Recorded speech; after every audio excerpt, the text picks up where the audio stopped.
Welcome to the show. I'm Carl Azuz at the CNN Center in Atlanta, Georgia. Today we're starting with a trip to two locations in the Caribbean Sea. The first is the island of Puerto Rico, which is going through a sort of exodus.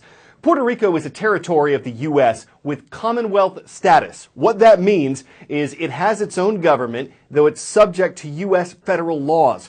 And even though its residents don't have to pay some U.S. federal taxes, many of them are moving to the U.S. where they will. Puerto Rico is losing its population. Why?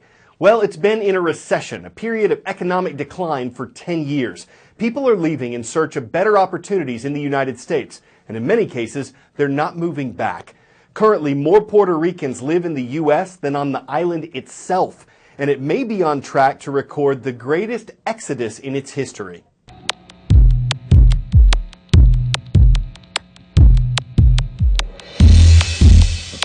$70 billion. Puerto Rico is deep in debt, $70 billion of it, and lenders are knocking on the island door. It's a situation so bad, it's often compared to Greece and Detroit. Tax refunds delayed, home prices cratering, and the population dwindling. 440,000 people have left in the last decade. Puerto Rico's tax base is shrinking. It's in a so-called death spiral, that's according to its governor. And it's not just New York hedge funds that own Puerto Rico's debt. It's grandmas and grandpas who put their life savings into what they thought were safe government bonds. Filing for bankruptcy, cutting federal aid programs, the options are grim. And getting all those parties to agree on a solution will be no easy task. The second Caribbean location we're visiting is the island nation of Cuba. A 7-day cruise docked in the capital of Havana yesterday. Why is that significant? It sailed from Miami, Florida. As part of the Cold War rivalry between Cuba and the U.S., on and off travel restrictions were in place between the two nations. Those were lifted late in 2014 as part of an agreement between U.S. President Barack Obama and Cuban President Raul Castro.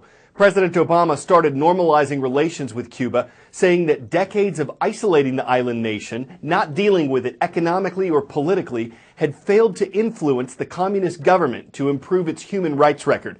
Critics say Cuba's human rights record hasn't improved under President Obama's policy either. But the cruise ship that docked in Havana Monday is one example of some change between the two countries, even though this voyage almost didn't happen. The first U.S. to Cuba cruise in nearly 4 decades is finally underway. One more step towards greater ties between the U.S. and its communist-run neighbor. Some of the 700 passengers aboard Carnival's Fathom line say they feel like they're making history. My grandmother went way back in the day before it was ever closed, and so just being able to go there and meet the people and see the people, it'll be meaningful to us. But it's been anything but smooth sailing for the week-long cruise that will make 3 stops in Cuba. Cuban Americans protested at Carnival's Miami headquarters after the company said that Cuban law prevented Carnival from accepting bookings from anyone born in Cuba. The island's government says the restrictions on Cubans traveling aboard boats were in place to prevent Cubans from making the often dangerous journey to the United States. Facing growing public outcry, Carnival said it would delay the cruises until everyone could sail to Cuba. That's when the Cuban government did something completely unexpected and reversed their decades-old policy. Now, Cuban-born people who have passports issued by Cuba can travel to the island on cruise ships, and the Cuban government has said it will soon ease restrictions on private boats. And not a moment too soon for Carnival. To be a part of being the first people to be able to sail from the U.S. to Cuba and back, including those who were born in Cuba, is a tremendous privilege and honor. The Cuban government reversing course happens rarely, even less so to satisfy U.S. business concerns. But apparently opening to U.S. cruise companies and the potential earnings they would bring was just too good an opportunity for Cuba to let sail by. 735 days in North Korea was long enough. That's a quote from U.S. citizen Kenneth Bae, who just gave his first interview since he was released from a North Korean prison in 2014. It's not known exactly why Bae was arrested in 2012. He was a tour operator in North Korea. He was charged with hostile acts. 2 years went by before the U.S. Director of National Intelligence carried a letter from President Obama addressed to North Korean dictator Kim Jong-un. U.S. officials say that might have been the high-level attention that North Korea wanted from the U.S.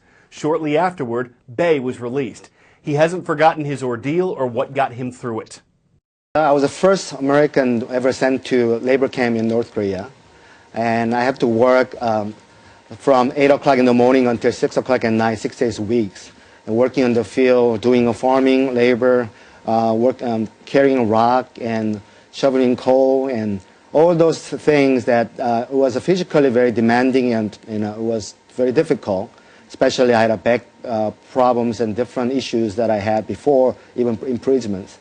But along the way that I found myself adjusting the life in North Korea prison, just depending upon God, and then just solely pretty much living day to day and just living one day at a time. Yeah, hoping that I'll be going home. You're not going home? You're going to be here forever? What kind of things would they say to you in the prison? Well, there's one prosecutor assigned to my case for the last year of my imprisonment. He came to me almost every week and say, "No one remember you. You have been forgotten by people, your governments. You are not going home anytime soon. You'll be here for 15 years. You'll be 60 before you go home." What would that do to your head? Obviously, it was very difficult to take it in, but I was still holding on to the promise that it was from when I was praying and from God that He will be my rescuer, and knew that the U.S. government would do everything possible that bring me home. So I was holding on to the promise. From the U.S. East to the Middle East, it's time for the call of the roll. Carmel High School is up first. It's in the town of Patterson, New York, and it's great to see the Rams. Not too far away is the community of Blackwood, New Jersey, and we've got the Lions watching there at Glen Landing Middle School. And from the United Arab Emirates, hello to our viewers at Dubai American Academy. It's in the Emirate of Dubai on the Persian Gulf.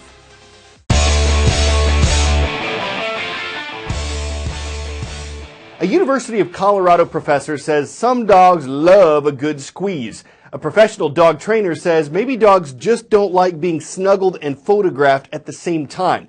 The point, not everyone agrees with a University of British Columbia professor who says dogs hate hugs. There's nothing like a doggy hug to tug at your heart. But is it mutual? Let's ask the owner of Special Agent Maxwell Smart. Now, do you think he does love it when you hug him? I know he does. Good thing Maxwell isn't smart enough to read Psychology Today. The data says don't hug the dog. Supposedly, dogs hate it when we hug them. Really? Not this one. He's a lover, not a fighter. But according to a new study, almost 82% of dogs show at least one sign of stress while being hugged. Some of the signs: ears down, head turned to avoid eye contact. Snickers. Can I hug you, sweetheart? Can I hug you, sweetheart? Submissive eye closing, lip licking, anxious yawning. When psychology professor and dog author Stanley Coren looked at 250 photos from the internet of people hugging their dogs, 4 out of 5 of the dogs showed stress. The internet is filled with the pictures of happy owners hugging stressed dogs. Professor Coren says dogs evolve so that their main means of defense is to run away. And what does a hug do? Immobilize them. So if you hug him, what's he do? Get on silly. Professor Coren compares hugging a dog to what one of his aunts used to do. She came over and grabbed both of my cheeks, and she said, "Oh, you're so cute." Well, I mean, it hurt, and I didn't like it at all. But dog owners aren't buying it. Does your dog like to be hugged? He does, yes. He likes to kiss as well. When I hug him, he leans into me, and he seems to be very happy. Maybe they're just part of the approximately 8% of dogs found to be comfortable getting hugged. He says that's full of baloney. But even Max would probably prefer baloney to a hug. Jeannie Mo, CNN. Look, he's loving it. He's loving it. Yeah, but I haven't immobilized him. New York. Hard to believe that even in a dog-eat-dog world, our best friends are thinking, how canine get out of this? There are times they seem hungry for affection, not wanting to wag war against someone who unleashes it. It's not a bark or a bite, it's a hug. And unless the stress causes unrest, it paints a pretty picture of puppy love. I'm Carl Azuz for CNN Student News.